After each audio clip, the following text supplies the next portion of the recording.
ဒီနေ့မှာလလပပနဲ့ဘုရားရဲ့မြောင်းမောင်တော်မှာတိုးဝင်နိုင်တာဖြစ်တယ်ဆိုတော့ဒီ Mother's Day ရဲ့တမိုင်းကိုနည်းနည်းလေးကျမတို့ကြည့်မယ်ဆိုရင်ဒီ1908မှာပေါ့နော်1908မှာမေ30မှာနော်မေ30ဖြစ်တဲ့ခါကျတော့ဒီနေ့ကွက်တိကိုကြာသွားတယ်နော်မေ10ရက်နေ့1908မှာအန်နာဂျာဗစ်ဆိုတဲ့အမျိုးသမီးကနေပြီးတော့မိခင်သူ့ရဲ့မွေးမိခင်အတွက်ဂုံပြုဖို့ရန်အတွက်သူတို့အစီအစဉ်စပြီးမှတေးငယ်တဲ့အဖွဲ့အစည်းတစ်ခုကနေပြီးတော့သူတို့အစားပြုခဲ့တယ်ဆိုတာကိုသိရတယ်။နောက်ပိုင်းမှာ1914မှာ President Woodrow Wilson ကနေသဘောတူပေးပြီးတော့တနိုင်ငံလုံးအားလုံးဒီ holiday အနေနဲ့နော်ချီးမွမ်းဒီဂုံပြုပေးတဲ့အနေနဲ့ပဲမေလရဲ့ဒုတိယအပတ် Sunday ဆိုပြီးတော့သတ်မှတ်ပေးလိုက်တာဖြစ်တယ်။ Hallelujah ဒီအရာကလေတချို့ကတော့လက်မခံကြပါဘူး။ဒီအရာကအပေါ်အလုပ်တွေဖြစ်တယ်။အတင်းတော်မှာပို့ပြီးတော့အချိန်ကြာစေတဲ့အရာတစ်ခုတက်ပဲဖြစ်တယ်လို့လည်းနားလည်တဲ့သူရှိပါတယ်။ဒါပေမဲ့နှုတ်ကပတ်တော်မှာကြီးလိုက်မယ်ဆိုလို့ရှိရင်ဂျေဇုပြုထိုက်တော်သူကိုဂျေဇုမပြုဘဲမနေနဲ့လို့နှုတ်ကပတ်တော်ကတွင်တင်တာဖြစ်တယ်။ Hallelujah ဒါကြောင့်မို့လောကမှာလူတိုင်းကအသက်ရှင်တဲ့ခါမှာမိမိကိုမိမိအဖိုးခတွေအများကြီးရှိပါတယ်။ဒါပေမဲ့အမျိုးသမီးတူဟာအမျိုးသမီးဖြစ်သွားတယ်မိခင်ဖြစ်သွားတယ်ဆိုလို့ရှိရင်အဲ့ဒီမိခင်ဖြစ်ခြင်းကိုသူပြန်ငါမိခင်မဖြစ်ချင်တော့ဘူးဆိုပြီးနောက်ဆုတ်သွားရတဲ့ဘဝမျိုးမရှိပါဘူး။မိခင်ဖြစ်သွားတဲ့ခါမှာအဲ့ဒီမိခင်ရဲ့တာဝန်ကိုဘလို့ပဲဖြစ်ဘလောက်မုံတိုင်းပဲကြမ်းဘလောက်ပဲကိုမကြုံချင်တဲ့အခြေအနေပဲဆိုးပဲကြုံလာအဲ့ဒီမိခင်ရဲ့တာဝန်ကိုအဆုံးတိုင်အောင်တာဝန်ယူသွားပြီးမေတ္တာပြခဲ့တဲ့မိခင်ရဲ့ဘဝတွေဖြစ်ပါတယ်ဟာလေလုယာ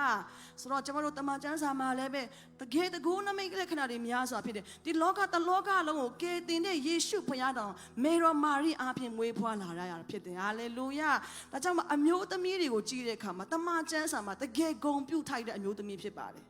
ကျွန်တော်တို့ခေတ်အဆက်ဆက်ရောက်လာတဲ့အခါမှာရိုးရာခါချအမျိုးမျိုးဖြစ်လာတဲ့အခါမှာမိသားစုထဲမှာအမျိုးသမီးတွေဟာအိမ်ကိစ္စအိမ်မှုကိစ္စတွေပဲတာဝန်ယူတဲ့ခါမှာတချို့မိခင်တွေကဝင်ငွေမရှိဘူးဝင်ငွေမရှိတဲ့ခါမှာသူများအမျိုးသမီးလိုလှလှပပကြောမနေနိုင်တဲ့ခါမှာတချို့ဖခင်တွေကတန်ဖိုးကိုမေ့သွားကြတဲ့သူတွေရှိတယ်တကယ်တော့အမိခင်တွေဆိုတာတကယ်အသက်စသေးတဲ့သူဖြစ်ပါတယ်6 လလွယ်10 လဖွာဟာလေလုယာအဲ့ဒီလိုမျိုးကိုမွေးဖွားတဲ့သားသမီးကိုလည်းပဲဘလောက်ပဲအခက်ခဲကြုံဘလောက်ပဲဒုက္ခရောက်ဘယ်တော့မှလက်မလွတ်ပဲနဲ့ကွဲကစောင့်ရှောက်ပြီးတော့မွေးထုတ်ပေးတဲ့မိခင်တွေဖြစ်တာဖြစ်တယ်ဆိုတော့တကယ်ပဲဂုဏ်ပြုထိုက်တော့အမျိုးသမီးတွေဖြစ်ပါတယ်ကျမကမိခင်ဖြစ်နေလို့ကျမအများကြီးပြောတာမဟုတ်ပါဘူးဘုရားရဲ့နှုတ်ကပတ်တော်အတိုင်းပဲဟာလေလုယာဘုရားရဲ့နှုတ်ကပတ်တော်အတိုင်းပဲကျွန်တော်တို့ဝန်ခံရတာဖြစ်တယ်ဆိုတော့ကျွန်တော်တို့တမန်ကျမ်းစာရဲ့တမိုင်းကိုလေ့လာတဲ့အခါမှာအခုเนาะအမျိုးသမီးတယောက်ကိုအမျိုးသားဆိုတဲ့ဖခင်ဘုန်းတွေကဘလို့ဆက်ဆံတန်ဖိုးထားလဲမထားဘူးဆိုတာခဏထားလိုက်အောင်သားသမီးတွေရှိတယ်ဆိုလို့ရှိရင်ဒီသားသမီးတွေကကိုယ့်ရဲ့မိခင်ကိုကျေးဇူးတင်ရတာဖြစ်တယ်ကိုယ့်ရဲ့မိခင်ကိုအော်နာပေးရတာဖြစ်တယ်ကိုယ့်ရဲ့မိခင်ကိုချစ်ရတာဖြစ်တယ်တကယ်လို့ကိုယ့်ရဲ့မိခင်ဟာเนาะဒီမှာရှိတဲ့လူငယ်တွေရှိတဲ့နားထောင်ပေးပါလူငယ်တွေကိုအထူးကျွန်မပြောပြချင်တာဖြစ်တယ်။နှစ်ချက်လေးတွေရှိတယ်အစဉ်ပြေလားပြန်ဆန်းသက်ပေးပါ။နော်ဒီနေ့ဟာမိခင်များနေ့မှာလူငယ်တွေအတွက်အရန်လဲလိုအပ်တာဖြစ်တော့ကြောင့်နှစ်ချက်တွေဘာသာပြန်နေကြားရလားမကြားရရင်ဆရာမကိုတစ်ချက်အကြောင်းကြားပေးပါ။ဆိုတော့တင်းဘာသာတင်အရန်တော်လာတတ်လာတယ်နော်။ဥပမာဆိုရင်ကျွန်တော်တို့ first generationမြန်မာပြည်ကနေကျမတို့အခြေအနေအမျိုးမျိုးကြောင့်အမေရိကရောက်လာတဲ့ခါမှာကျမတို့ first generation တွေမှာသားသမီးတွေပါလာတယ်ဒီမှာသားသမီးတွေမွေးလာတယ်ဆိုတဲ့အခါမှာဒီကကလေးတွေဒီမှာမွေးကြီးပင်လာတဲ့ကလေးတွေကအရန်အသွေးခေါ်တွေမြင့်လာတယ်နော်သူတို့ကမိခင်တွေဘဝနဲ့မတူအောင်သူတို့ကဒီမှာ system တွေအရန်မြင့်တယ်ဟုတ်တယ်မလားသူတို့တိလာတဲ့ဉာဏ်ပညာတွေအများကြီးရှိတဲ့ဖြစ်တဲ့ခါမှာတချို့သောသူတွေကကိုမိဘတွေစာမတတ်လို့စကားမတတ်လို့နော်သူတို့ချင်းမင်းသူတို့အပြင်မှာမြင်ရတဲ့အမေရိကန်လူမျိုးလိုသူတို့ကျောင်းမှာမြင်ရတဲ့ဆရာမလိုမတော်မတတ်တဲ့ခါမှာအိမ်မှာမိဘကိုအိမ်မှာရှိတဲ့မိဘကို respect မပေးနိုင်ဘူးအထင်သေးတယ်အမျိုးမျိုးရှိမှာဖြစ်တယ်အိမ်ထောင်မိသားစုထဲမှာရှိမှာဖြစ်တယ်ဒါပေမဲ့ဖယားသခင်ရဲ့ဂတိတော်ကိုသင်တို့လွန်ဆန်လို့မရဘူး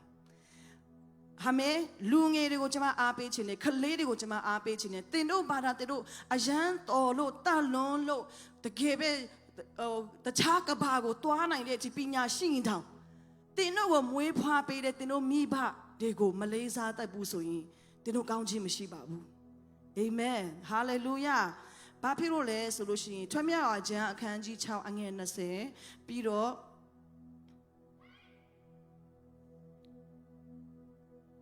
โอเคအဲ့ဒီတက်ပိုက်ကိုပဲအရင်ဖတ်ချင်ပါတယ်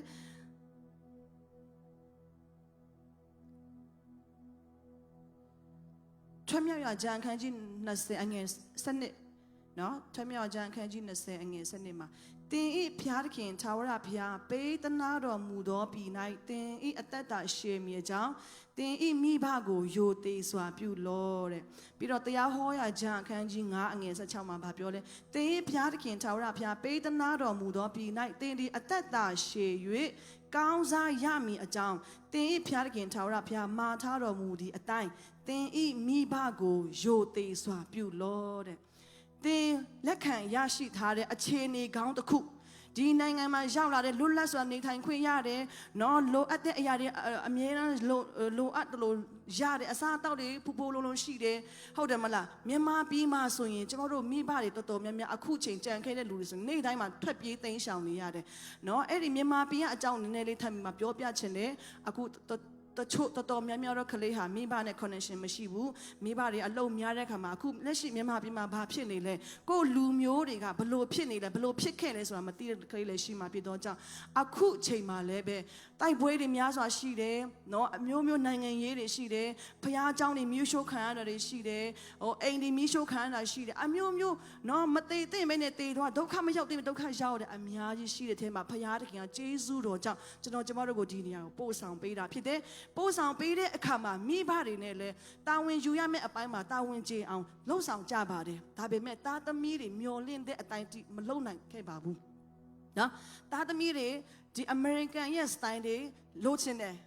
မိဘတွေကျမကိုယ်၌ကပထမဆုံးကျမသမီးကိုဆိုရင်ကျမတနစ်ခွဲနဲ့အမေရိကကိုရောက်လာတယ်တနစ်ခွဲနဲ့အမေရိကကိုရောက်လာတဲ့ခါမှာသူတဖြည်းဖြည်းနဲ့ကျောင်းတွေတက်လာတယ်၄၅6နှစ်10နှစ်12နှစ်တွေရှိလာတယ်ကျမတို့မိဘတွေကစကားလေးလေ့လာရတယ် culture လေးလေ့လာရတယ်ငွေကြီးဘလို့ကင်တွေရမလဲဘလို့မိသားစုနော်တာဝန်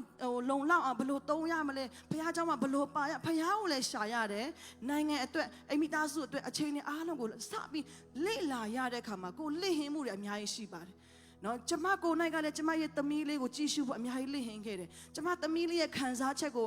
မေးဖို့သူ့ရဲ့အကြောင်းမှာဘလို့လာခဲ့တယ်သူများအနိုင်ကျင့်လားသူများသူ့ကိုစူဆဲလားနော်မျက်နှာခွဲခြားခြင်းခံရလားကျမဘာတစ်ခုမှမမေးခဲ့ဘဲနဲ့သူဆက်ကြောတက်ရောက်လာတဲ့ခါမှာတနေ့မှာသူကမိဘရဲ့ rejection ခံရတယ်အဲ့လိုခံစားရတဲ့အချိန်မှာကျမအနေနဲ့သမီးကိုချစ်ကြောင်းကျမဘလောက်ပဲပြကျမသမီးရှိပါတယ်နော်ကျမသမီးနန္နာသူကကိုတိုင်းမိသားစုထဲမှာမိဘတွေရဲ့ဥပေက္ခပြုခြင်းခံရတဲ့ခါမှာ10ကျော်သက်အထိ73နှစ်14နှစ်အထိအရာသူခံစားရတာဖြစ်တယ်ကျမကတော့နားလေသဘောပေါက်လာတဲ့အချိန်မှာကျမအစွမ်းကုန်မေတ္တာပြတယ်ကိုမစားမတော့ဘဲနဲ့သူ့ကိုစားစေတယ်ကိုမဟုတ်ဘဲနဲ့သူ့ကိုဝတ်စေတယ်ကိုမအလုပ်သွားလို့ပြင်ပန်းလို့နားချိန်မှမနားပဲနဲ့ကလေးတွေကိုလိုက်ပို့ပေးတယ်ဒါပေမဲ့ဒီနေ့ကလေးတွေရဲ့အသွေးခေါ်ထဲမှာဘာဝင်သွားပြီလဲဆိုလို့ရှိရင်ဒီနိုင်ငံကတော့သားသမီးတွေအလုပ်ကနေပြန်လာတာဖြစ်ဖြစ်ကလေးတွေကျောင်းကနေပြန်လာဖြစ်ဖြစ် I love you နော်အဲ့လိုနှုတ်ဆက်ကြတယ်ကျမတို့ကတွေ့တာနဲ့ဘလို့လဲဘာညာဖနက်တွေတိတ်ပကန်းနေစေနေ့အခါမှာဆောင်းတွေခောက်တွေ့တာနဲ့ကျမတို့ကဟိုအော်ဒီအော်လို့တဲ့အခါမှာကလေးတွေကသူတို့လဲသူတို့ဘာသာသူတို့ကိုယ့်ရဲ့ခါချန်နဲ့ထွက်ပြီးတော့အပြင်ကျောင်းတွေမှာတွားရတယ်နိုင်ငံခြားသားတွေနဲ့သူတို့စကားပြောရတယ်သူတို့မှလည်းသူတို့အရန်ခက်ခဲတဲ့အခြေအနေတွေရှိတယ်ငယ်ပေမဲ့လည်းသူတို့လည်းအရန်ရုန်းကန်ရတယ်သူတို့ရဲ့ဘာသာစကားအိမ်မှာပြောတာစကားတစ်မျိုးကျောင်းမှာစကားတစ်မျိုးဆိုတော့ပထမဆုံးသားသမီးတွေအရန်ဒုက္ခရောက်တယ်ဆိုတော့ဘာပဲဖြစ်ပေါ့နော်ကျွန်မပြောချင်တဲ့အရာကမိဘတွေကတာဝန်ပြက်ကွက်လို့မိဘကိုမုန်းတယ်မိဘတွေကနော်သားသမီးကိုမဆာနာမနားလဲနိုင်လို့ကိုချင်းမဆာနိုင်လို့ပြက်ကွက်မှုတွေမလောက်ပဲရှိမိဘကိုချီနှောင်လို့မရဘူးတစ်ဆက်ထဲမှာကျွန်မမိဘကိုလည်းအားပေးနေတာဖြစ်ပါတယ်ကိုက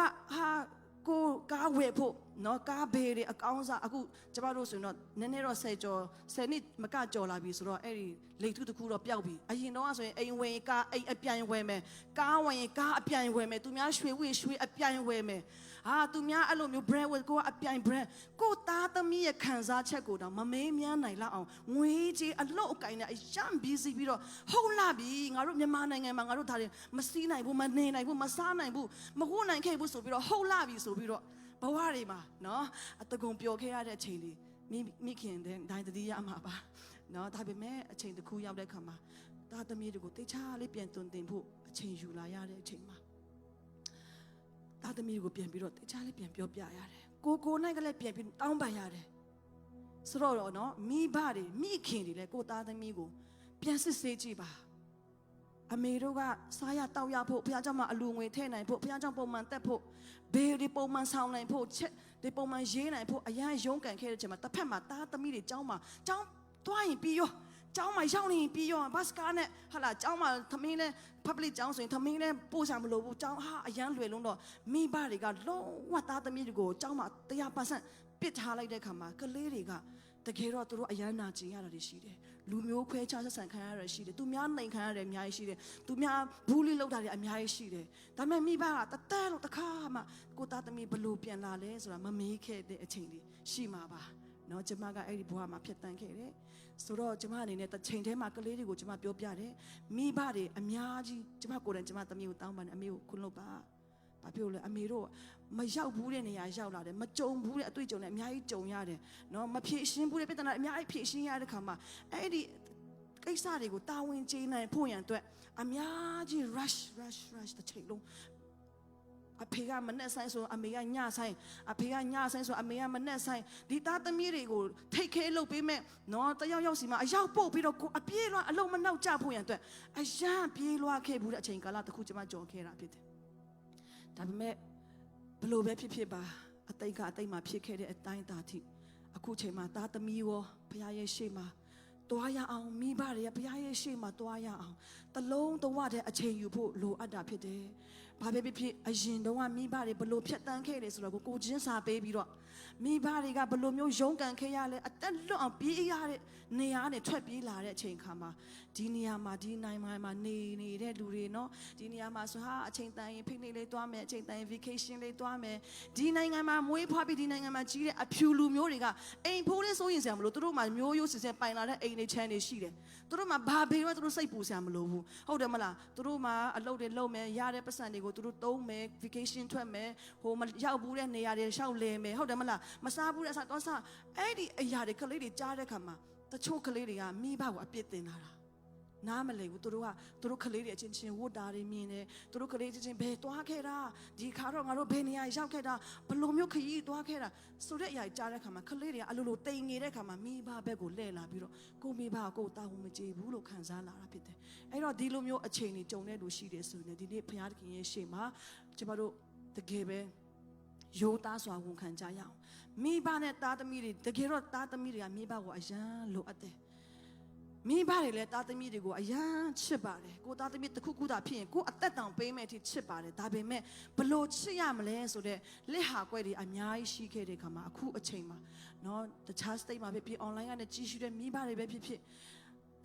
ငါအခုချီငါသားသမီးတို့ငါစမ်းစာတွေတင်ပေးတာပဲငါစုသားတွေငါတင်ပေးတာပဲငါ conference တွေ note ထားဖို့ငါခဏခေါ်သွားပေးနေတာပဲသူတို့စားချင်တာတွေကဝယ်ကျွေးတာပဲသူတို့ဝတ်ချင်တာတွေအများနဲ့ဝယ်ပေးတာပဲဒါပေမဲ့အဖေမေကိုစကားနားမထောင်အဖေမေကိုချစ်ချောင်းမပြတော့ဘူးတီးတန့်ကြီးအခန်းထဲမှာအောင်းနေတော့တယ်ဆိုရင်တေးချတယ်ပြန်ပြီးမှကလေးတွေကိုတောင်းပန်ရမယ်အမေအခြေအနေကိုတေးချလေးရှင်းပြရမယ်မိဘတွေဘလို့ရင်ဆိုင်ရလို့ဘလို့ကြုံရလို့ဘလို့အခက်အခဲတွေရှိလို့ဘယ်ဟာတွေလင့်ဟင်းလာပါပြန်ပြီးမှ reconciliation လုပ်ရမှာဖြစ်တယ်။သားသမီးတွေကိုလည်းပြန်ပြီးမှပြောရမယ်။အမေကိုခွင့်လုပ်ပေးပါအဖေကိုခွင့်လုပ်ပေးပါ။သားသမီးတွေလည်းပဲမာကြောပြီးတော့ခုချိန်မှာငါတို့အဖေအမေကဒီလိုဆိုပြီးတော့မိဘကို respect မပေးဘူးဆိုလို့ရှိရင်မိဘကိုအယိုသိမပေးဘူးဆိုလို့ရှိရင်တင်းဘဲကဘာမှာဘလောက်ပဲချမ်းသာကြွယ်ဝသွားပါစေတင်းငိမ်တက်ချင်းဆုံးရှုံးမှာဖြစ်တယ်တင်းကလုံးဝကောင်းစားခြင်းမရဘူးဖြစ်တယ်ဒီနေ့နှုတ်ကပတ်တော်ထဲမှာဗာပြောတယ် ကိုယ့်ရဲ့မိဘကိုယိုသေးဖို့ရတဲ့ဖခင်တခင်ကအမိတ်ပေးကိုပေးထားတာဖြစ်တယ်။ယိုသေးခြင်းယိုသေးပါလေးစားခြင်းလေးစားပါလို့မပြောထားဘူး။အဖေအမေကတင့်ကိုလိုအပ်သမျှအကုန်ပေးနိုင်မှတင်ယိုသေးပါလို့လည်းမပြောထားပါဘူး။ဖခင်တခင်ရဲ့အမိတ်ကမိဘကိုယိုသေးစွာပြုလို့လို့ပဲပြောထားတာဖြစ်တော့ကြောင့်ဘလို့ပဲအားနဲ့ချက်တွေရှိရှိဘလို့ပဲမကျေနပ်မှုတွေရှိရှိအခုချိန်မှာသားသမီးတွေလည်းပဲပေါ့နော်ငယ်ဒီဖြစ်စေအသက်ကြီးလာဒီဖြစ်စေကိုမိဘကိုချီနှောင်ထားတယ်ဆိုရင်ဒီအချိန်မှာနှောင်တရဖို့လိုတာဖြစ်တယ်တချို့ကအိမ်ထောင်တဲ့ဖြစ်နေပြီသားသမီးတွေနဲ့မွေးပွားပြီးပြီဒါပေမဲ့ကိုယ့်ရဲ့မိခင်ဖခင်ကိုချီနှောင်နေစေသူတွေလည်းရှိတာဖြစ်တယ်ဒါပေမဲ့အဲ့ဒီမိဘကိုချီနှောင်ထားတယ်ကိုမိခင်ကိုချီနှောင်ထားတယ်ဆိုလို့ရှိရင်တင်လုံးဝလွတ်မြောက်ခြင်းမရှိဘူးတင်ဟာတနေရာမှာအမြဲတမ်း stuck ဖြစ်နေလိမ့်မယ်တင်တနေရာမှာအမြဲတမ်းမြည်ရကြရလိမ့်မယ်ဘာဖြစ်လို့လဲကောင်းစားခြင်းဟာဒီနေ့မိဘကိုယိုသိမ်မှုတွေကနေလာတာဖြစ်တယ်ဟာလေလုယာဒါကြောင့်မို့ကျွန်တော်တို့ကဖခင်ရဲ့ရှိမှာမိဘတွေအနေနဲ့ဖြစ်ဖြစ်သားသမီးတွေအနေနဲ့ဖြစ်ဖြစ်ဘလောက်ပဲအသက်အရွယ်ရှိပါစေငယ်ရွယ်တွေဖြစ်စေအသက်ကြီးလာတွေဖြစ်စေကိုမိဘကိုချီနှောင်ခဲ့သည်ရှိတော့ယခုချိန်မှာဖြေလို့ဖို့လိုတာဖြစ်တယ်ဖခင်ရဲ့ principle ထဲမှာကျွန်တော်တို့ထွက်ပြေးလို့မရပါဘူးဖခင်တကယ်နေရာထဲမှာကျွန်တော်တို့ရှိရမှာဖြစ်တယ်ဒါကြောင့်မို့ကိုယ့်ရဲ့အခြေအနေကိုယ့်ရဲ့နှလုံးသားကိုအခုချိန်မှာယိုသားစွာဖွင့်ဟဖို့လိုတယ်မိဘတွေအနေနဲ့လည်းခါတလေမှာကိုသားသမီးတွေကိုတုံတင်တဲ့ခါမှာအရန်တော့တော်တယ်နော်တချို့မိဘတွေကတင်တာရန်တော်တယ်ကြာစာဖတ်စွတောင်းဟာအရန်တော်တယ်ဒါပေမဲ့မိဘတွေအသက်တာထဲမှာလည်းပဲအရန်ကျမတို့ဖခင်နဲ့အချိန်ယူဖို့လိုတာဖြစ်တယ်ငါမိဘအနေနဲ့မိဘတယောက်အနေနဲ့သားသမီးတွေပေါ်မှာဘလို့ငါရက်တည်ပေးလဲဘလို့ငါဥဆောင်ပေးနေလဲဆိုတာကိုပေါ့နော်ပြန်ဆင်ခြင်ဖို့လိုတာဖြစ်တယ်။ဘာဖြစ်လို့လဲဆိုလို့ရှိရင်ကျမတို့ကဟာငါတို့မတင်ပေးတာလည်းမဟုတ်ဘူးငါတို့မဆုံးမတာလည်းမဟုတ်ငါတို့မရိုက်တာလည်းမဟုတ်ရိုက်တာပဲ။ဒါပေမဲ့အဲ့ဒီကလေးကဘလို့မှအစင်မပြေဘူးအချိုးမပြေဘူးဆိုလို့ရှိရင်ဘာကိုဆက်ဆန်းစေရမလဲ။ကျမတို့ဘုရားရှိခိုးမှာဘလို့သွားလာတယ်လဲဆိုတာကိုဆန်းစေရမှာဖြစ်တယ်။ကျမတို့ဘုရားရှိခိုးမှာဘလို့သွားလာတယ်လဲဆိုတာကိုအရင်ဆုံးဆန်းစေရမှာဖြစ်တယ်။တနေ့မှာကနန်းမလေးကသူကနန်းလေးတွေကဘလို့နဲ့ကန့်လိုက်ရင်သွားတဲ့ခါမှာဟဲ့ခလေးအဲ့လိုမသွားတဲ့တဲ့သွားဆိုအမေလည်းအဲ့လိုသွားတာပဲမဟုတ်ဘူးလားတဲ့ကနန်းသွားတာကကန့်လိုက်ကြီးလေနော်ဆိုတော့ပြောချင်တဲ့အရာကကျမတို့ကနှုတ်ကနေကလေးကိုဒီလိုနေရမယ်ဒီလိုထားရမယ်ဒီလိုရိုသေရမယ်ဒီလိုမျိုးဘုရားကိုချစ်ရမယ်ဒီလိုဆုတောင်းရမယ်ဒီလိုဘုရားကိုတော့ဘုရားเจ้าမှာသွားပြီးဒီလိုပါဝင်ရမယ်အမြဲတမ်းဘလောက်ကောင်းအောင်တင်ကလေးတွေကြည်တာဘသူ့ကိုကြည်လဲဆိုရင်မိဘတွေဘလို့ခြေလန်းလဲမိဘတွေကပြဿနာကြုံလာရင်ဘယ်လိုဖြေရှင်းလဲမိဘတွေကတစုံတယောက်ကရန်ရှာလာရင်ဘယ်လိုကင်သွေးတယ်လဲမိဘတွေကဒုက္ခပြဿနာတွေမုန်တိုင်းထဲမှာဖခင်နဲ့ဘယ်လိုသွားလဲဒီနေ့ကလေးတွေကကိုယ့်ရဲ့အပြောတသက်နဲ့တိုးတက်မှာမဟုတ်ပါဘူးကိုယ့်ရဲ့အရန်တင်ပြကောင်းတဲ့စကားလုံးတွေပဲသူတို့ပြောင်းလဲမှာမဟုတ်ဘူးသူတို့အသက်တာပြောင်းလဲခြင်းဟာကျမတို့ဘုရားရှိခိုးမှာဘယ်လိုလက်မြောက်ပြီးဘယ်လိုဒူးထောက်လဲဘယ်လိုရိုးသားစွာဘုရားရဲ့ရှိခိုးမှာဝန်ခံတယ်လဲတကယ်ပြဿနာကြုံလာတဲ့အခါမှာဘုရားကိုဘယ်လိုအားကိုးတယ်လဲတကယ်ကိုယ့်ရဲ့ခံစားချက်နဲ့စန့်ကျင်ပြီးဘုရားရဲ့ရှိခိုးမှာတွားလာတဲ့အခါမှာကိုယ်ဘယ်လိုဆုံးဖြတ်တယ်လဲမိဘရဲ့အသက်တာသားသမီးပေါ်မှာတရားပန်းဆန်းကူးဆက်ပါတယ်တင်ပေးခြင်းဆိုတာသူတို့ပါဇက်နဲ့တင်ပေးခြင်းစာနဲ့တင်ပေးခြင်းဆိုတာအရန် percentage နည်းပါတယ်ကျမတို့ကိုယ်တိုင်လက်တွေ့အသက်ရှင်နေတဲ့ပုံစံဘုရားကိုဘလို့ကိုးကွယ်တဲ့ပုံစံဘုရားနဲ့ဘလို့တွားလာတယ်လဲအခြေအနေကိုဘလို့ရင်ဆိုင်ဖြေရှင်းတယ်လဲအဲ့ဒီအရာကိုသားသမီးတွေကသင်ယူသွားတာဖြစ်တယ်မနေ့ကမှကျမတို့ fellowship လုပ်တဲ့အခါမှာမအက်စတာနဲ့ကျမတသိခံဖြစ်တယ်ကျမရဲ့မိဘအကြောင်းနည်းနည်းလေးတသိခံဖြစ်တယ်ပေါ့နော်ကျမရဲ့မိဘတွေကအရန်ကြီးဟုတ်လာပြီဆိုတော့ကျမအရန်ကြီးကြည်တတ်တယ်ဆိုတာမျိုးမရှိပေမဲ့တကယ်သူတို့ရဲ့မေတ္တာကိုပြန်ပြီးတော့ရည်တွက်ခါမှာကျမမျက်ရည်ကျပါတယ်ကျမဖခင်ကစီးပွားရေးသမားမဟုတ်ပါဘူးအမှုတော်ဆောင်ပါစတာဖြစ်တယ်ကျမ10တန်းရောက်လာတဲ့ခါမှာခက်ခဲမှုကြုံရတဲ့ခါမှာအဖေကအိုးစိုက်ကွင်းထဲမှာတွားပြီးတော့လေနတ်ခင်းပေါ့နော်နတ်ခင်းမှာတွားပြီးတော့အဲ့ဒီတကယ်အဲ့ဒီနတ်တီးတွေကလက်ဆက်တွေမဟုတ်တော့ပါဘူးအဲ့လိုမျိုးအရာနစ်တွေကြာပြီးနောင်းပြီးမှနောက်သူများခြံရှင်းတဲ့အချိန်မှာမရှင်းဘဲနဲ့ထားလိုက်တဲ့အဲ့လိုမျိုးပေါ့နော်နောက်ဆုံးမှထွက်တဲ့ဟာပေါ့နော်အဲ့ဒါကိုရအောင်ရောင်ပြီးတော့ရှွန့်ဘွက်ကြားထဲမှာအဖေနဲ့သမီးရပေါ့နော်အဲ့ဒါကိုရအောင်သုံးပြီးတော့ဈေးကိုရောက်သွားပြီးတော့လိုအပ်တာလေးတွေမိသားစုတဲ့ဝယ်ပေးတယ်ပေါ့နော်ပြောချင်တဲ့အရာကအရန်တော်အရန်တက်အဲ့လိုမဟုတ်ပေမဲ့ မိသားစုအတွက်တော့ဘာမှမဆိုပေးဆက်မယ်ဆိုတဲ့သဘောကျမမိခင်ဆိုရင်လေသူစီကနေကျမဘာရလဲဆိုလို့ရှိရင်ကျမအမေကကျမကိုစမ်းစာတယ်အများကြီးတော့မတင်ပါဘူးဘုရားကျောင်းတွားဖို့တော့အမြဲတမ်းတိုက်တွန်းတယ်ပတ်စံကမဟုတ်ဖို့မရှိတော့မှအလူငွေထည့်ဖို့အမြဲတမ်းတင်ပေးတယ်ချီးမွမ်းခြင်းအစီအစဉ်ထဲမှာတချို့လူငယ်တွေမပါတော့ဘူးအကုန်လုံးလမ်းဘေးရောက်ကာရာအိုကေယုံတွေရောက်ကျမကိုတော့အမြဲတမ်းအရှိမလူကြီးတွေနဲ့ပေါင်းပြီးတော့ချင်းကြွားရတဲ့ဆိုတတ်ဖို့ကျမကိုတင်ပေးတယ်နောက်ဆုံးအကြီးမားဆုံးတစ်ခုဘာလဲဆိုရင်ကျမလုံးဝအကြီးမားဆုံးကျမဘဝမှာခံယူလိုက်တဲ့သူတင်ပေးခဲ့တဲ့အရာကသူ့နှုတ်ကနေပြောခဲ့တဲ့အရာမဟုတ်ပါဘူးသူကိုယ်တိုင်အသက်ရှင်ခဲ့တဲ့အရာဖြစ်တယ်ပေါ့နော်ဘာလဲဆိုလို့ရှိရင်ဒီနေ့မှာရွာထဲကအမျိုးတယောက်နဲ့သူနဲ့ချင်းတွားယူတယ်အရာတွေမြင့်မှာချင်းတယ်များကြီးမျိုးအရေးကြီးတဲ့ခါမှာလေကျမတို့အမေကနွားလဲနဲ့အဲ့ဒီပုံထားတဲ့ချင်းကိုတွားယူမှာရွာဘေးက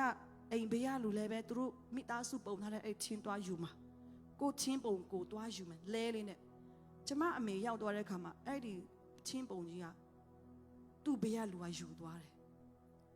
ယူတော့အမေကတစ်ချက်သွားမေးတယ်ကျမချင်းပုံဘေးရောက်သွားလဲပေါ့အတိဝုဆိုပြီးတော့နေငါ့ကိုခိုးတယ်ဆွဆွဲတယ်ပြောချင်တာဆိုအတကုံရန်ရှာတော့တာမေးမိတဲ့အရာပေါ့နော်မေးမိတဲ့အရာကိုအတကုံရန်ရှာတော့တဲ့ခါမှာအမေကတိတ်တိတ်လေးလဲလာပြီးတော့အိမ်မှာဗာပြောလဲဆိုလို့ရှိရင်ရတယ်တဲ့သူတို့ငါတို့ပိုင်ဆိုင်တဲ့အရာသူတို့ယူသွားပြီမဲ့ငါတို့ကိုဖျားတခင်ကမစင်ရဲစေဘူးတဲ့သူတို့လည်းမကောင်းတဲ့စိတ်နဲ့လူယူမိတယ်ဆိုရင်သူတို့လည်းအဲ့ဒါနဲ့သူတို့ဝလင်စွာစားရမှာလည်းမဟုတ်ပါဘူးအကယ်လို့သူတို့မသိဘဲနဲ့ယူသွားရင်တော့ဘုရားကောင်းချီးပေးပါစေတဲ့ရှင်းရှင်းလေးပဲအဲ့ဒီစကားလုံးပြောတဲ့ခါမှာလေအရာငိမ်သက်ခြင်းရှိတာဖြစ်တယ်ဒါပေမဲ့ယူသွားတဲ့လူဘယ်သူလဲဆိုတာအတိအကျသိတယ်သိတဲ့လူကတရွာလုံးကိုစကားဖွပြီးတော့အမေကိုရန်တိုက်ပေးတယ်ဒါပေမဲ့အမေကတရွာလုံးနဲ့ငိမ်သက်ခြင်းငိမ်ချမ်းစွာနဲ့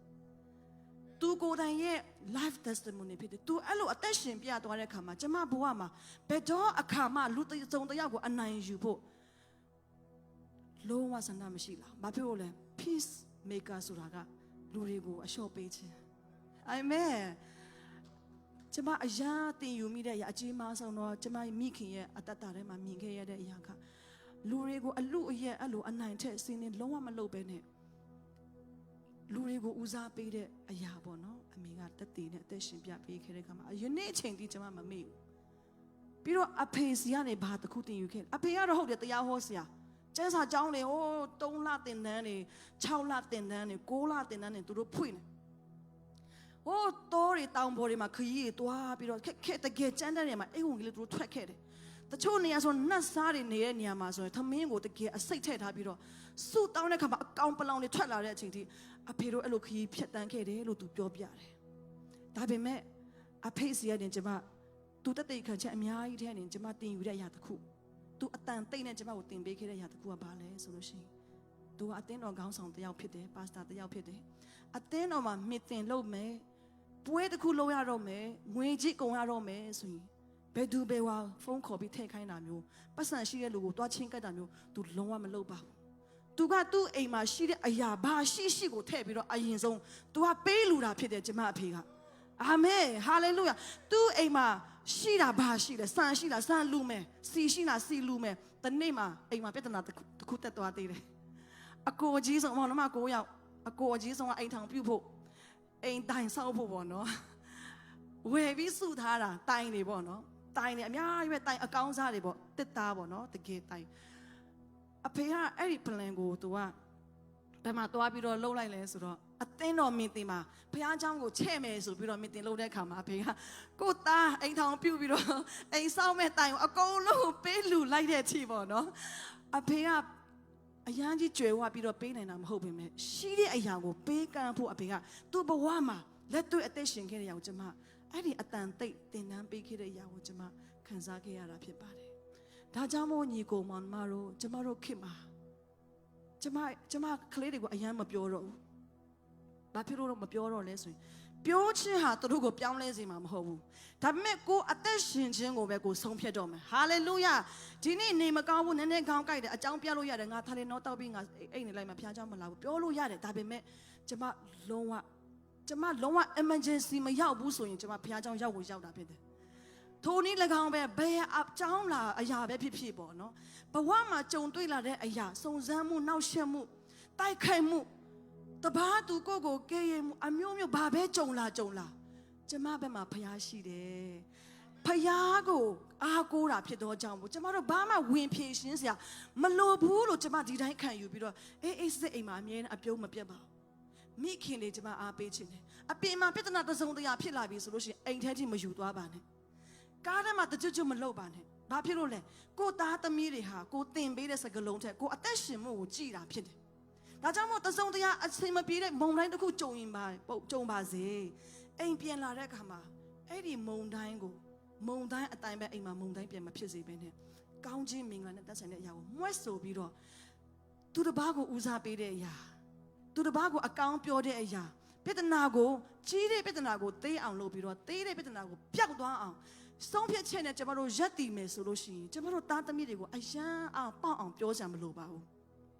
ဟာလေလုယာယာကုပ်1:20မှာဗာပြောလေကိုလက်ဖြာ၍နှုတ်ကပတ်တရားကိုနာယုံမြတာပြုတော်သူမဟုတ်တရားကိုကျင့်တော်သူဖြစ်ကြလောတဲ့ဟာလေလုယာကျမတို့ကအများကြီးဘလို့တွားရမလဲဘလို့သင်ပေးရမလဲအများကြီးသင်တန်းနဲ့တက်လို့ရပါတယ် parenting အများကြီးသင်တန်းတက်လို့ရတယ် online မှာရှာလို့ရတယ်ဟာကိုအခုဆိုရင်เนาะအခုဆိုရင်ဒီခင်မီတိုးတက်လာတဲ့အခါမှာမြန်မာပြည်မှာလည်းပဲ parenting ကိုအရန်သင်ပေးပြီเนาะကောင်းတယ်အဲ့ဒါလဲဒါပေမဲ့ကိုကဘလို့တင်ရမယ်ဘလို့ပြောဆိုပြီးတော့ဘလို့စကလုံးသုံးပြီးတော့ဘလို့တင်ပေးရမလဲဆိုတာထက်ကိုရဲ့အတ္တတာကိုငါဘလို့ရက်တည်ရမလဲမိခင်တရားအနေနဲ့ဖခင်တရားမိဘတရားအနေနဲ့ဘလို့အသက်ရှင်ရမလဲဆိုတဲ့ຢာကိုတင်ဆုံးဖြတ်ချက်ချပြီးတော့အသက်ရှင်လိုက်မယ်ဆိုရင်တင်ပေးနေစရာမလိုအလုတ်အပိုလည်းမလိုတော့ပါဘူးဟာလေလုယာ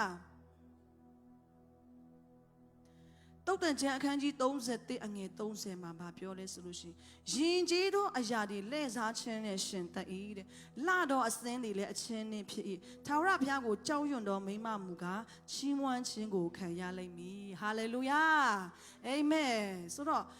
ကျမတို့က Mother's Day ဆိုတော့လလပပတော့ကိုကြားရတာပေါ့နော်ဒါပေမဲ့အကောင်းဆုံးလလပပဝတ်ထားလို့ချီးမွမ်းခံရတာတော့တရက်ပါပဲဟုတ်တယ်မလားအကောင်းဆုံးလပပကြမမော်လေးဝိုးလာချီးမွမ်းဒီနေ့တရက်ပဲဒါပေမဲ့တကယ်ချီးမွမ်းခြင်းဟာအပင်ကနေမလာပါဘူးအပင်ကနေမလာပါဘူးကိုယ့်ရဲ့အိမ်သူအိမ်သားတွေကပဲလာတာဖြစ်တယ်ကိုယ့်ရဲ့အိမ်သူအိမ်သားဟာကိုယ့်ရဲ့မိခင်ဖခင်ကိုတကယ်နှလုံးသားတွေနဲ့ဂုဏ်ပြုထိုက်တော်သူဖြစ်ဖို့မိခင်ဖခင်တွေဆုံးဖြတ်ချက်ချဖို့လိုတာဖြစ်တယ်ဟာလေလုယာဒီနေ့အပြင်မှာတော့ကျမတို့ဥမာပြောမယ်ဆိုရင်ဟာ online မှာရန်အောင်မြင်တယ်ဆိုတော့ဟာဂုဏ်ပြုထိုက်မှာပဲเนาะသူတို့ကအထဲမှာလာကြည့်ချင်းမှာတည်မှာဖြစ်တယ်အာမင်တကယ်အသွင်းထဲမှာကိုသားသမီးတွေကကိုရဲ့မိဘအကြောင်းဝန်ခံလာတော့မှာဖြစ်တယ်မကြခင်မှာအဲ့တော့ကိုကဟာငါဒီလိုမျိုးကောင်းတဲ့ခေါင်းဆောင်တယောက်ပါငါဒီလိုကောင်းတဲ့မိခင်တယောက်ပါလို့ကိုကပြောတာတဲ့တဘာသူချီးမွမ်းဖို့ကိုဘေးနားကလူအတိမတ်ပြုဖို့ရန်ကပါလေကိုလို့ယူလို့မရဘူးလို့ယူလို့မရပါဘူးကိုလို့ယူလို့ရတဲ့ຢာမရှိပါဘူးကိုနဲ့ဖယားနဲ့ဘလို့အသက်ရှင်မလဲကိုနဲ့ဖယားနဲ့ဘလို့တွားမလဲဖယားနဲ့ပတ်သက်လာရင်ဘလို့ဆုံးဖြတ်မလဲအဲ့ဒီအရာကကျမတို့ဘဝကိုတန်ဖိုးရှိစေတာဖြစ်တယ်ကျမ်းပိုက်ကဘာပြောလဲထာဝရဘုရားကိုကြောက်ရွံ့သောမိမမူကားတဲ့ချီးမွမ်းခြင်းကိုခံရလိမ့်မယ်ကျမတို့မိဘတွေလာပြီးမှဟာငါသားဒီမနေ့ဆိုကျမကလေးတွေကိုကျမကလေးတွေကိုကျမစတယ်ကျမနိုးလာတော့အမျိုးသားလည်းမရှိဘူးကိုဒီလေးပြောက်နေတယ်ကျမကလေးလည်းတရားမှမထဘူးကျမကမိဖို့ကြောင့်ပါလေဟာတခုမချက်လည်းမဟုတ်ဘူးပေါ့နော်ခါတိုင်း Sunday ဆိုတော့တိတ်တော့မချက်စားဘူးအဲ့လိုမျိုးပေါ့အဆင်ပြေတယ်လို့ပဲစားပြီးတော့ဖះနဲ့ပဲအချိန်ပိုယူဖြစ်တယ်ဒါပေမဲ့မိခင်များနေဆိုတော့စပွဲဝမ်းမှာအစားတခုမှမထည့်ရင်လည်းမကောင်းဘူးဆိုပြီးတော့စိတ်မကောင်းဘူးအောက်ထပ်ကိုဆင်းသွားပြီးတော့ငါမိဖို့ကြောင့်မှသွားတာဘယ်သူမှလည်းငါဘေးမှာမရှိဘူးပေါ့နော်ဘယ်လိုလုပ်ရမလဲငါမချက်ပဲအပေါ်တက်သွားမလားခဏတက်သွားသေးတယ်အပေါ်ဒါပေမဲ့မဟုတ်သေးပါဘူးဒီနေ့မိခင်များနေဆိုတော့သူတို့မရှိလဲကျမတကူကူတော့လုံးဝဖြစ်တယ်ဆိုတော့ကျမဗာလဲ360ကိုကျမချက်လိုက်တော့ကိုတီးက location မပေါ်ဘူးပြောင်းနေ location ပြောင်းနေတယ်ဗာဒီမှာ online နဲ့တခါလေးပြောလိုက်ပြီ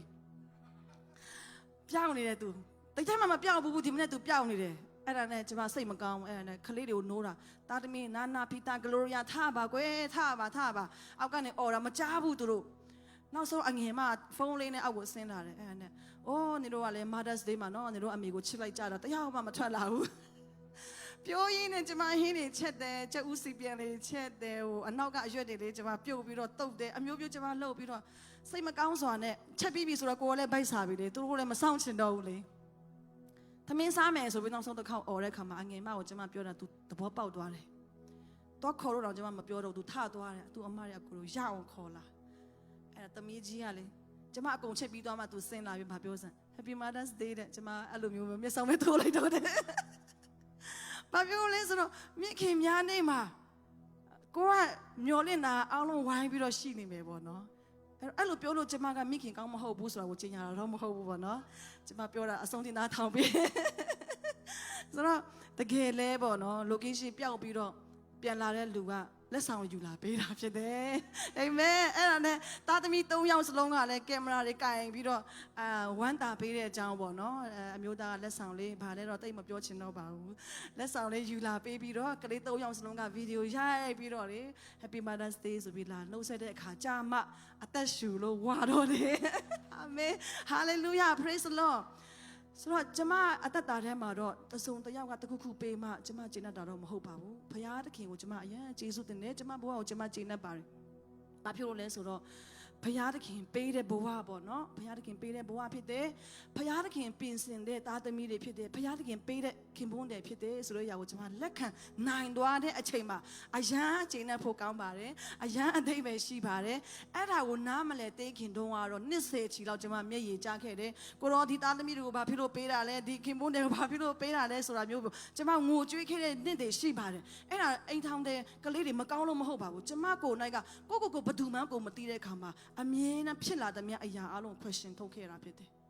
မိကုန်းနဲ့ကျမထုတ်တယ် complete နဲ့ကျမတက်တယ်မလို့ချင်မရချင်ဘူးမဖြစ်ချင်ဘူးဒါတွေနဲ့ညင်းပေတဲ့အတိုင်းတာတစ်ခုကိုကျမအမြဲတမ်းဖြစ်ကြော်ခဲ့ရတဲ့အချိန်ကာလရှိပါတယ်ဒါပေမဲ့အခုချိန်မှာတော့ဘုရားကကျမတို့ကအသက်ရှင်ခွင့်ပေးတယ်အတိတ်ပဲရှိနဲ့အသက်ရှင်ခွင့်ပေးတာဖြစ်တယ်ဟာလေလုယ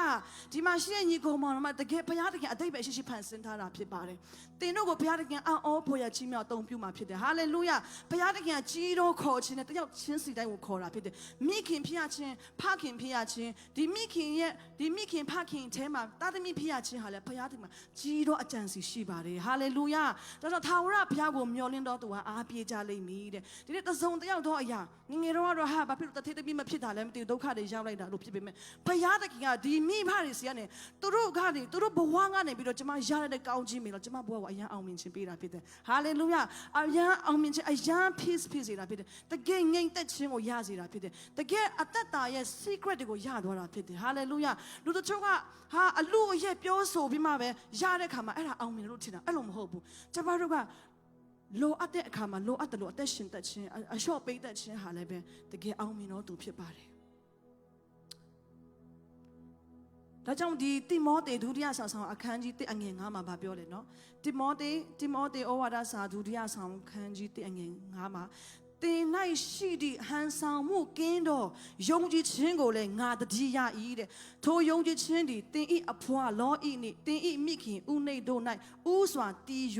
ယခုတင်၌လည်းတည်ရှိသောဒီဟုငါယုံကြည်စိတ်ချ၏တဲ့ဟာလေလုယာဒါကတမန်တော်ပေါလုကသူ့ရဲ့ဝိညာဉ်သားဖြစ်တဲ့တိမောသေကိုအတိမတ်ပြုတဲ့အရာဖြစ်ပါတယ်ဟာလေလုယာသူ့ရဲ့ဝိညာဉ်သားတိမောသေကိုတမန်တော်ပေါလုကဦးဆောင်ပြီးတော့အမှုတော်ထဲမှာခွဲခန့်ပြီးတော့လက်သွဲကြတဲ့အခါမှာဒီတိမောသေရဲ့နှလုံးသားထဲမှာရှိတဲ့အရာဘယ်ဟာလာတယ်လဲ तू ဘယ်ဟာတင်ယူလာတယ် तू နှလုံးသားကဘယ်ဟာကောင်းချီးဖြစ်လာတယ်လဲဆိုလို့ရှိရင် तू တင်ပေးခဲ့လို့ तू မပြောပါဘူးတင်းရဲ့အဖွားနဲ့တင်းရဲ့သမီးတင်းရဲ့မိခင်စီကနေရလာတဲ့ယုံကြည်ခြင်းကိုငါတွေ့ရတယ်လို့ပြောတာဖြစ်တယ်ဟာလေလုယာဒါကြောင့်မို့လို့ဒီနေ့မိဘတွေမိခင်တွေဖခင်တွေကိုမွေးထုတ်တဲ့ကိုယ့်ရဲ့သားသမီးဟာကိုယ့်ရဲ့ပုံရိပ်တွေဖြစ်ပါတယ်ဟာလေလုယာကိုယ့်ရဲ့ပုံရိပ်တွေလမ်းမရောက်သွားတယ်ဆိုရင်ဒါပိုဆက်ကပ်ဖို့လိုတာဖြစ်တယ်အာမင်ကိုဆက်ကပ်ဖို့ပဲလိုတာဟုတ်တယ်သူများအပြစ်တင်လို့မရဘူးဘာဖြစ်လို့လဲကျမတို့တမန်ဟောင်းကျမ်းမှာလေ့လာတဲ့အခါမှာအမရန်နဲ့ဘယ်သူရှိလဲယောခေဘက်လင်မယားနှစ်ယောက်ရှိတယ်တိလားမသိဘူးเนาะအဲ့လိုနာမည်လေးဖော်လိုက်တော့နော်အမရန်နဲ့ ယောခေဘဲဆိုတဲ့လင်မယားရှိတယ်နော်သူတို့လင်မယားမှာကလေး3ယောက်ရှိတယ်ဘယ်သူတွေလဲအာရုံမောရှေနဲ့မိရိအံဖြစ်တယ်အဲ့ဒီသားသမီးနော်အထူးသဖြင့်မောရှေကိုမွေးတဲ့အချိန်မှာဖာရောဘုရင်ကအမိန့်ထုတ်တယ်ဘလို့အမိန့်ထုတ်တယ်ဒီဟေဘရဲလူမျိုးတွေကိုနှစ်အောက်အကုန်တက်ဖြည့်ဆည်းရမယ်လို့အမိန့်ထုတ်တဲ့ချိန်ကာလအမတန်မှကြောက်စရာကောင်းတယ်အမတန်မှတကယ်ခက်ထန်တဲ့အချိန်တွေမှာမောရှေလေးကိုမွေးလာတာဖြစ်တယ်ဆိုတော့လုံးဝအခြေအနေကသားသမီးကောင်းတွေမွေးဖွားပြီးတော့အရန်ပျော်ရွှင်တာရတဲ့မိသားစုကိုတီထောင်ပြုစုနိုင်ရတဲ့အခြေအနေမျိုးမဟုတ်ဘူးမွေးလာတဲ့ခါမှာဒီကလေးမသိဖို့ဘလို့မျိုးဖွဲ့ထားမလဲဆိုမှတခြားကလေးတွေဘယ်နှယောက်တော့တည်သွားပြီလဲကျွန်တော်တို့မသိနိုင်ဘူးဒါပေမဲ့မောရှေရဲ့မိခင်ဟာရအောင်ကွယ်ကာထားပြီးတော့ prophet ပြုတဲ့ဒီသားဟာထူခြားတော့သားဖြစ်တယ်ဆိုပြီးဒီသားကိုရအောင်မွေးပြီးတော့ဘလို့ဖြစ်လာလဲနောက်ဆုံးမှာသူ့ကိုလက်ထဲမှာနော်အိမ်ထဲမှာကိုယ့်ရဲ့လက်ထဲမှာဖုံးကွယ်ထားလို့မရတဲ့အပြင်နောက်ဆုံးမှာမြစ်ချောင်းထဲမှာရေနဲ့မျောလိုက်ရတဲ့အခြေအနေထိတောင်ရောက်သွားတဲ့သားမောရှေဟာတနေ့မှာဘာဖြစ်လာလဲဆိုလို့ရှိရင်တိုင်းနိုင်ငံကိုလှုပ်ခါစေတဲ့ခေါင်းဆောင်တစ်ယောက်ဖြစ်လာတာဖြစ်တယ်။ဒါကြောင့်မို့ဒီလိုအခြေအနေဆိုးဝါးလာတဲ့အခြေအနေမှာတောင်ဒီလိုနိုင်ငံခေါင်းဆောင်ကောင်းတစ်ယောက်ကိုမွေးဖွားခဲ့တဲ့ထိုမိခင်တွေရှိတယ်ဆိုရင်ထိုဖခင်တွေရှိတယ်ဆိုလို့ရှိရင်ဒီနေ့အမေရိကမှာကျမတို့နေရမှာဘာဖြစ်လို့သားသမီးကောင်းကိုကျွန်တော်တို့မမွေးထုံနိုင်ရမှာလဲဟာလေလုယာဖခင်သခင်ရှိတယ်လေဖခင်သခင်ကျွန်တော်တို့နဲ့ရှိတယ်အခြေအနေလည်းအားလုံးအဆင်ပြေတယ်တခြားတိုင်းနိုင်ငံတွေအကောင်းဆုံးအမြင့်ဆုံးနိုင်ငံမှာကျွန်တော်တို့ရောက်နေရတဲ့နဲ့ဘာဖြစ်လို့ကျွန်တော်တို့သားသမီးတွေလမ်းမအရောက်ခံပါလဲညီကိုမောင်မတို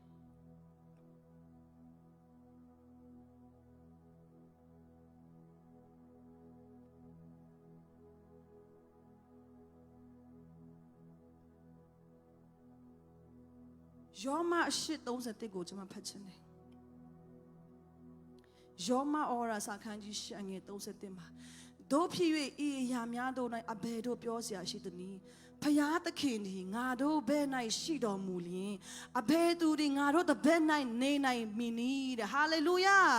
ာဟာလေလုယာဖျားသခင်ကကျွန်တော်တို့ကိုနိုးနဲ့ပြားရည်စီးတဲ့နိုင်ငံမှာပို့ဆောင်ပြီးညီကိုမောင်နှမတို့ဘယ်နေရာမှာရောက်နေတာလဲအရန်စင်းရဲဆုံးနိုင်ငံမှာရောက်နေတာမဟုတ်ဘူးအကျွယ်ဝဆုံးနိုင်ငံမှာရောက်နေတာဖြစ်တဲ့ညီကိုမောင်နှမတို့ဒီလိုနိုင်ငံမှာကျွန်တော်တို့သားသမီးတွေကိုဘာဖြစ်လို့ကျွန်တော်တို့မျက်ရည်မျက်ခွန်းအရှုံးပေးရမှာလဲကျွန်တော်တို့မတ်တက်ရက်ဖို့လိုတာဖြစ်တယ်ဖျားသခင်ကငါတို့ဘက်မှာရှိတယ်ဆိုရင်အဘယ်သူငါတို့တစ်ဖက်မှာရှိနိုင်ပါလေငါတို့ရဲ့သားသမီးတွေကိုဖခင်တခင်ကောင်းချီးပေးဖို့ဒီနေရာကိုခေါ်လာတာဖြစ်တယ်ငါတို့ရဲ့မျိုးဆက်တွေကိုကောင်းစားစေချင်လို့ဖခင်တခင်ဒီနိုင်ငံကိုပို့ဆောင်တာဖြစ်တယ်ဒါကြောင့်မို့ဖခင်တခင်ကကျွန်တော်နဲ့ရှိတာဖြစ်တယ်ဆိုတော့ကိုအောက်မေ့ဖို့လိုတာဖြစ်တယ်ဟာလေလုယာဒါကြောင့်ကျွန်တော်တို့နှစ်ချက်ပဲလိုတာဖြစ်တယ်